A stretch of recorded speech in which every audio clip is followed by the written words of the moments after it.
Hello, gorgeous soul. Welcome to your May astrology.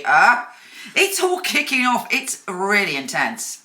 Now, I'm going to begin with something that means you're going to have to do a little bit of homework. We have a major karmic shift as the nodes are shifting signs. So we have the North Node going into Gemini and the South Node going into Sagittarius. And you're like, what's the nodes, Michelle? Go onto my website, get your free natal chart, which has a description, work out where your nodes are. Yeah, and then you will find out a massive shift is coming, and it will help you find out which area. And it's all about a karma change. Our karma is changing. Happens every 18 months, but it gives us a fresh way to evolve and transform and change our reality. So I'm not going to talk about that here, but it's really important that you find out where your nodes are, particularly if it turns out that your nodes are in Gemini or Sagittarius, because it means there's a big breakthrough coming for you. Anyway, aside from that, it's a massive month. We have Jupiter and we have Saturn and we have Venus going retrograde. It's full on. There's such learning and fingers crossed, the opportunity for empowerment. Here's your monthly astrology.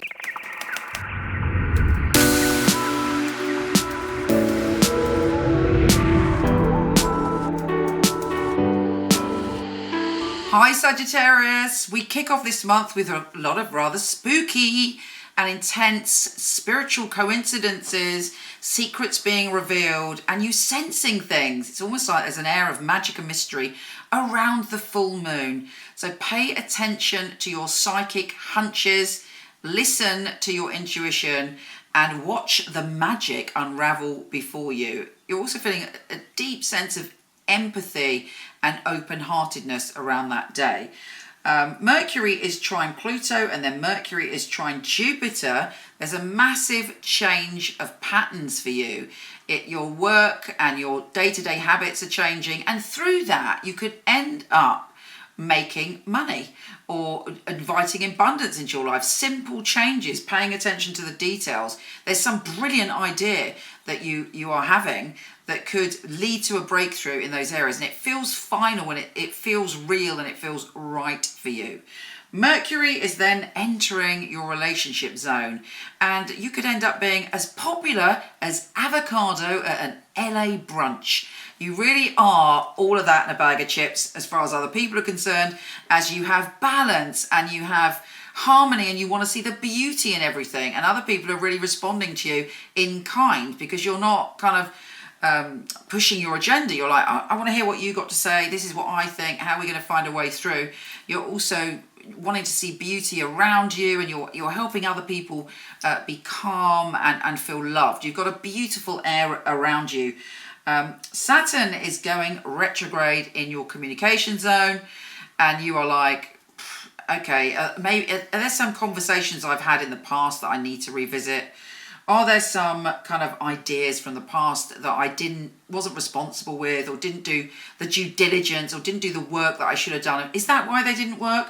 Perhaps you had a genius idea in the past, but you didn't kind of structure it in the right way. So all of this is going to be on your mind.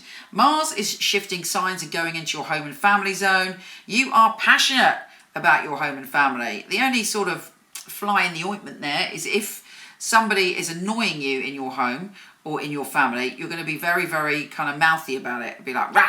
You know, you're very keen to go to war in situations. So try and bring in a little bit of that harmony with Mercury, and try not to lose your temper. But do put your passion into redecorating, transforming spaces, doing some physical work in your home to kind of relieve yourself of any kind of stress. This is very much a relationship month for you.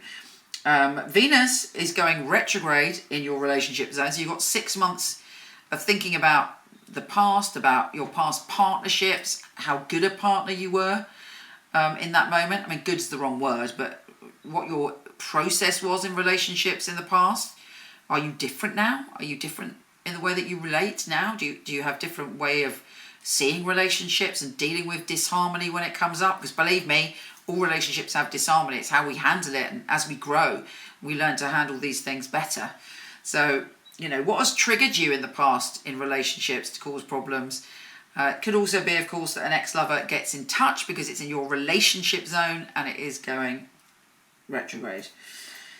Jupiter's also going retrograde and could bring in an opportunity of abundance from the past. So again, how did you handle money in the past? What was the luckiest time in your life? Or when did you feel that you had most abundance? What can you learn from that and what can you bring in?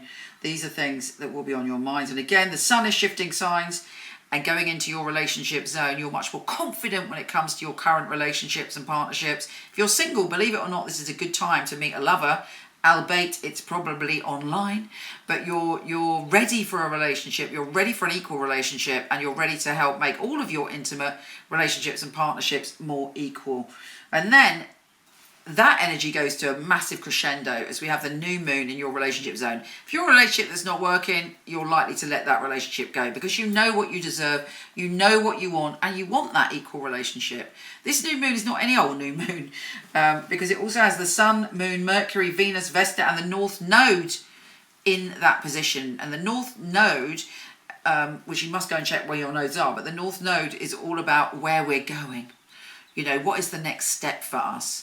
So, you know, it's a very, very important new moon. And if there's anything you want to surrender about the way you are in relationships that doesn't work for you, any fears, any false ideas, you know, do you feel lovable? Do you feel able to express your love? Do you have fears that love doesn't exist for you? All that you can burn and surrender with this powerful, powerful new moon.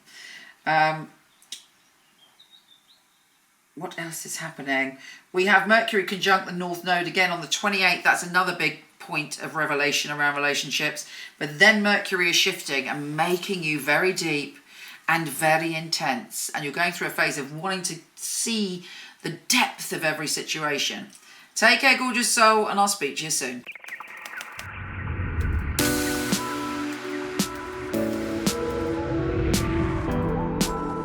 Hi, gorgeous. Before you go, check out my new film on my fabulous psychics. A lot of people ask me for readings. I don't do them anymore, but for over 20 years, I've had an award-winning team of psychics that I truly handpick. So check out the film, let me know what you think. The purpose of a reading, I feel, is very much to inspire people and to empower people. It's about hope. It's about guidance. Using a phone or being with you, it will be the same because the matter is spiritual. It's very important for me that the client feels spirit with them. So it was a psychic reading. I don't remember the readings right after because it's not myself giving that, it's actually coming from spirit. And it is a bit like a three-way conversation. I've got the person on the phone, I've got me, and I've got another voice that's telling me things. I even shock myself, things that I come up with, and I think, how did I get that? I'm channeling messages only for one purpose, to help people. It's been able to help somebody have a map back to where they've got lost from. My priority is to connect to your truth and have the best life that you can have. I think in my readings people feel a sense of a safe space where they can really be themselves, let go. You need a feeling of being understood because reading should be empowering. I will make sure when the reading is finished that you're happy with everything. I couldn't do anything else. It's part of who I am. It's what I came here for, obviously. And when they come back and tell you they've got their dream job or the love of their life, that really makes me feel like I'm valued. I love to hear a sigh of relief. A lot of weight has been lifted off their shoulders. We have the answers that we are looking for within ourselves. I know I have the tools to help you. Everything begins and ends with you.